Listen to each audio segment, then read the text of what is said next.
Di Ponyosumo pada zaman sebelum Ponyosumo kayak gini itu di pertigaan Tugu Apel itu ada sebuah pohon besar yang tumbang oleh harimau. Istilah Jawanya pancas dicakar kukunisimo. Jadi kayu besar tumbang oleh garukan kukunya macan. Jadi orang Jawa bilang pancas dicakar kukunisimo. Kusimo adalah harimau, maka dikatakan Ponyokusumo. Ada yang mengatakan juga 5 bunga ya pokoknya bunga selanjutnya adalah bunga Wijaya Kusuma. Itu sejarah diambil dari nama Ponyokusumo. Di Ponco itu limo.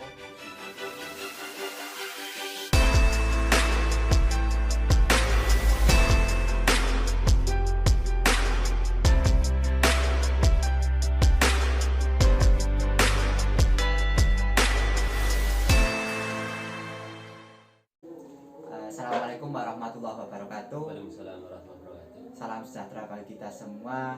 Om Swastiastu, Namo Buddhaya, salam kebajikan. Alhamdulillah kali ini saya berada di kediaman Bapak Hoyrul Anam. Ini beliau panggilannya kalau di sini ini Bahrul. Beliau adalah salah satu bisa dikatakan budayawan Desa Ponyokusumo, juga ketua dari pada kelompok sadar wisata atau ketua dari Popdarwis Desa Ponyokusumo.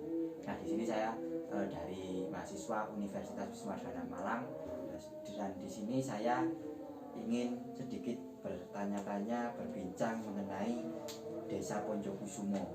Jadi sebagai tugas masyarakat Bhinneka Tunggal Ika yang ada di Indonesia ini kemajemukan. Nah, mungkin itu aja sedikit pembukaan.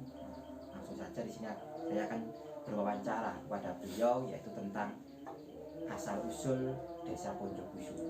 Nah, mungkin bisa dijelaskan Pak, untuk apa sih sejarah Desa Ponyokusumo ini? Assalamualaikum warahmatullahi wabarakatuh. Waalaikumsalam. Nggak usah perkenalan, tadi sudah diperkenalkan. Asal usul Desa Ponyokusumo itu banyak versi. Versi yang pertama itu ada yang mengatakan bahwa dulu di Ponyokusumo itu ada yang pertama domisili itu 5 kesatria. 5 kesatria diantaranya ada Mbah Surowani, ada dengan gelarnya Mbah Arwani, ada Mbah Suroyudo, orang Ponyokusumo bilang Mbah Suryo, terus ada Mbah Priyo, ada Kek Sedek atau orang bilang Mbah Haji Sidik, sama Haji Miftah. Ada 5 kesatria yang pertama domisili di Ponyokusumo. Versi yang kedua ada yang mengatakan bahwa dulu di Ponyokusumo ada begawan yang bernama Begawan Ponyokusumo. Terus versi yang ketiga ada dulu di Ponyokusumo pada zaman sebelum Ponyokusumo kayak gini itu di pertigaan Tugu Apel itu ada sebuah pohon besar yang tumbang oleh harimau. Istilah Jawanya pancas dicakar kukunisimo. Jadi kayu besar tumbang oleh garukan kukunya macan. Jadi orang Jawa bilang pancas dicakar kukunisimo. Kusimo adalah harimau, maka dikatakan Ponyokusumo.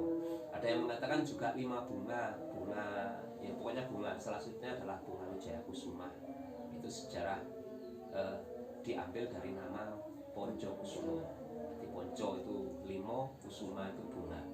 Terus Ponyokusumo dulu itu kampungnya tidak di sini. Jadi kampungnya Ponyokusumo pertama itu di timurnya Sanggar, di Sibu, itu namanya Kampung Tengah. Jadi sebelum ada Ponyokusumo ini, di sana domisilinya di Kampung Tengah, yakni di Sibu.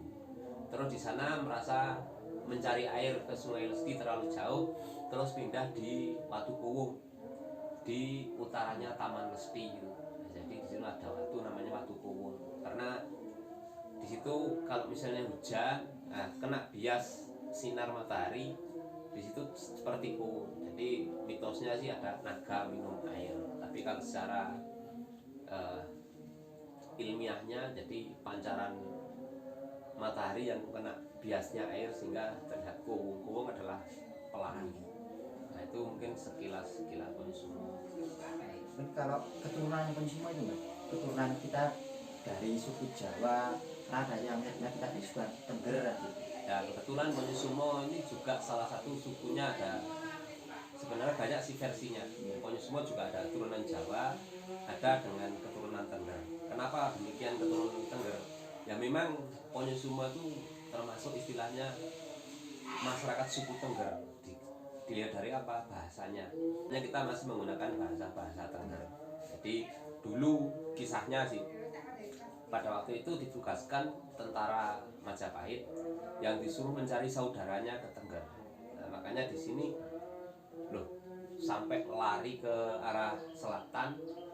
Di sini adanya desa namanya Tenggeran. Loh, bahasanya kok nggak sama, kok bahasanya Jawa biasa. Makanya setelah lama domisili di situ nggak menemukan saudaranya, dinamakan Tenggeran, bukan Tengger. Terus domisili di Ponyosumo sebelum hijrah ke Tengger Brangwetan. Jadi memang di sini masih satu suku dengan suku Tengger. Berarti bahasanya tetap mengikuti Tengger itu Tetap ya? bahasa. Jadi kalau Ponyosumo sebelah timur sama pojok itu masih tetap sampai hari ini masih menggunakan bahasa Tengger. Oh, itu dari bahasa Tengger. Jadi mungkin kalau bahasa Tengger kan biasanya kita menggunakan sarung, terus kita berudeng. Berarti Ponyokusumo apakah seperti itu? Nah, Ponyosumo tetap menggunakan udeng, tapi beda cara pengikatan udengnya. Kalau Tengger Wetan itu apa, tertutup ini. Tapi kalau Ponyosumo cara mengikat kepalanya itu beda. Jadi kenapa sih beda? Konon itu kan rata-rata ksatria dulu itu kan kalau seperti Gajah Mada itu ada kondenya di sini, sehingga ngikat kepalanya nggak tertutup. Nanti kondenya kan ketutup, tapi ikatnya begini, agak menyilang. Nah, di sini istilahnya yang putihnya udeng itu di sini, samping sini, terus di sini ada segitiga menghadap ke atas. Filosofinya kenapa kok terbuka? Jadi Ponyosumo ini orangnya terbuka terhadap siapapun yang masuk ke Ponyosumo. Oh, itu. Berarti kita masih ada perbedaan, istilahnya beda desa itu ada cara sendiri, ya, ciri khasnya istilahnya sendiri. beda desa mawa cara. Jadi memang kalau bersarung sih sama, kita pakai sarung, tapi kalau pakaian sih hampir sama. Tapi Ponyosumo pakaiannya itu hitam-hitam, terus biasanya pakai istilahnya kaos kaos oblong yang tanpa kerah itu tengahnya. Itu kalau baju adat Ponyosumo. Tapi tetap ya warnanya tetap hitam, Tetap seperti hitam, orang Tengger. seperti orang Tengger. Mungkin ada lagi di Ponyokusumo itu, kalau tadi ada bahasa sudah kita mengikuti Tengger, kemudian pakaian juga seperti tadi ada berudeng, menggunakan sarung. Kemudian ada ciri khas lain seperti makanan. Mungkin Ponyokusumo yang lebih unik dan yang beda dengan yang lain. Kalau Ponyosumo sih makanan yang ikonik adalah kolak goblok itu. Jadi kolak goblok adalah sebuah labu yang mana kalau kolak pada umumnya kuahnya kan di luar. Jadi kalau pada umumnya labu diarsir segimpat, tapi Ponyosumo yakni labu bulat dikupas, dilubangin, yang tutupnya itu tangkainya itu untuk sebagai tutup. Di dalamnya dikasih parutan kelapa sama gula merah. Jadi nanti kuahnya di dalam. Itu terjadi kalau adanya sih Lebaran +7.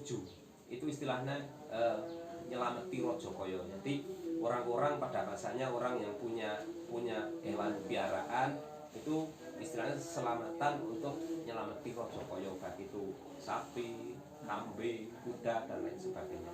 Itu adalah makanan khas yang mungkin tidak kita temui di daerah lainnya, yaitu kolak goblok atau klondong walu. Oh, berarti cuma ada yang Ponyokusumo saja berarti? Adanya insya Allah di Ponyosumo aja. Berarti selain itu makanan, selain kolak goblok tadi, apakah ada yang menjadi ikon lagi? Kalau makanan Ponyosumo banyak sebenarnya, yang istilahnya kalau makanan yang lain hampir sama sih dengan daerah lain, seperti punten, seperti orang sini jadak, bilangnya juada, ada ongol-ongol, ada kaluwo, ada sawut, ada tewul, ada bledus, hampir sama sih. Tapi yang ikonik adalah kolak goblok dengan bentuknya yang unik, labu tetap utuh tapi bisa dimakan.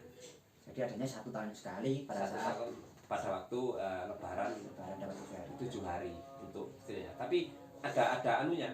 Jadi bukan hanya kelonthong walu aja, tapi ada gandengannya, yakni ketupat segitiga gini besar. Jadi ketupat segitiga itu biasanya dibarengkan sama kelonthong walu untuk nyelameti Rajakaya kan. Tapi sekarang seiring perkembangannya zaman, kalau kita ada momen-momen suro itu kita hidangkan nanti ada makan gratis, yaitu ada macam-macam baik kudapan maupun apa istilahnya makanan-makanan yang dihidangkan memang makanan tradisional. Untuk menyambut tamu, khususnya tamu orang luar Jawa. Ya pokoknya tamu istilahnya tamu luar Ponyosumo kita hidangkan semacam demikian. Nah ini tadi kalau sudah dari bahasa makanan, kalau kita Ponyokusumo, kita keturunan dari Tengger, Bagian Jawa kan banyak sekali tradisi-tradisi.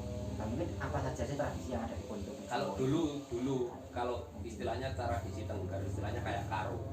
Jadi karo itu kita memang kalau dulu kita mengikuti penanggalan Tengger, tapi seiring perkembangan waktu jadi dirubah menjadi selamatan desa. Jadi kita selamatan desa itu nggak ikut-ikutan kayak orang sekarang, pokoknya suro, tapi Ponyosumo dari dulunya dulu sudah ada. Jadi hiburannya kalau dulu itu tayub, kalau sekarang udah beragam dalam artian kita memang kesenian tradisional yang berada di Ponyosumo itu kita tampilkan semua, bukan hanya tayub. Kalau dulu memang tayub itu identik dengan yang mungkin dilarang, mungkin bertentangan dengan ajaran Islam adalah mirasnya. Terus kalau nyawer dulu itu dimasukkan ke payudara si penarinya itu. Kalau sekarang kalau mau nyawer, nah cukup dikasihkan tanpa dimasukkan ke tempat perempuan yang mungkin terlarang. Itu masih karo ya. Iya. Kemudian yang lainnya untuk Ponyokusumo tradisinya, adat. Kalau Ponyosumo sih tradisi banyak sebenarnya. Misalnya seperti soyo istilahnya mendirikan rumah dengan gotong royong itu masih ada.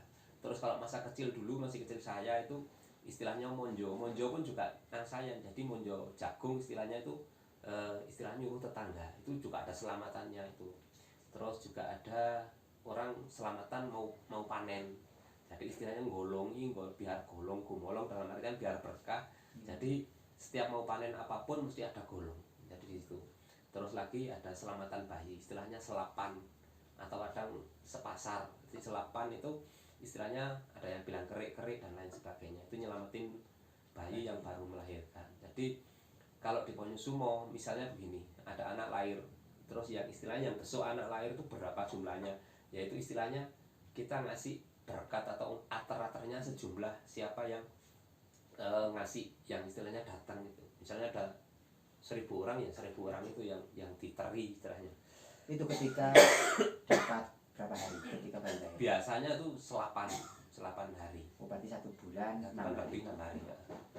Oh, itu untuk tradisi. Sebenarnya banyak sih tradisi di Ponyosumo itu yang istilahnya masih terjaga. Istilahnya kayak orang hampir sama sih sebenarnya. Ada orang ngambeng, atau orang istilahnya pakai sajen, atau orang pakai cok bakal dan lain sebagainya. Itu masih ada. Oh, jadi sementara ada karo itu tadi, Iya. kemudian ada mungkin ini yang terakhir aja tentang harapan bagi generasi muda, ini khususnya Ponyokusumo. Gimana caranya untuk menjaga tradisi adat budaya yang ada di desa ini? Nah, kebetulan alhamdulillah sekarang di Ponyosumo sudah terbentuk sebuah lembaga adat desa, sebuah lembaga adat desa, bukan desa adat. Kalau desa adat mungkin di Ngadas, tapi Ponyosumo adalah lembaga adat desa. Jadi di lembaga ini mengakomodir jadi budaya adat dan kesenian yang memang ada di Ponyosumo biar lestari. Harapan kami sih nanti generasi penerus bisa mencintai budayanya sendiri tanpa menyampingkan budaya-budaya lain. Tetap kita terima budaya-budaya lain, akan istilahnya kita ambil isinya tapi kita buang kulitnya. Jadi istilahnya kita ambil plusnya, jadi minusnya kita buang. Kita ambil positifnya, negatifnya kita buang. Jadi kita gak menolak budaya-budaya manapun, yang penting tidak bertentangan dengan budaya-budaya kita. Nah, mungkin itu aja Mbak Rul tentang sedikit sih, mungkin nanti ketika ada pertanyaan yang lain, nah itu mungkin bisa ditanyakan di komentar. Nah suatu saat akan kita sambung lagi bagi pertanyaan dari semuanya dimanapun berada. Nah, mungkin itu mungkin cukup bisa akhiri Mbak ya. Nah mungkin itu tentang apa ya, kita berbincang santai, nah, jagong misalnya tentang tadi desa Ponyokusumo. Nah mungkin jangan lupa ya, ketika nanti sudah nonton, yaitu tadi di like, nah, terutama di komen dan subscribe tadi. Terima kasih, saya akhiri. Wassalamualaikum warahmatullahi wabarakatuh. Waalaikumsalam warahmatullahi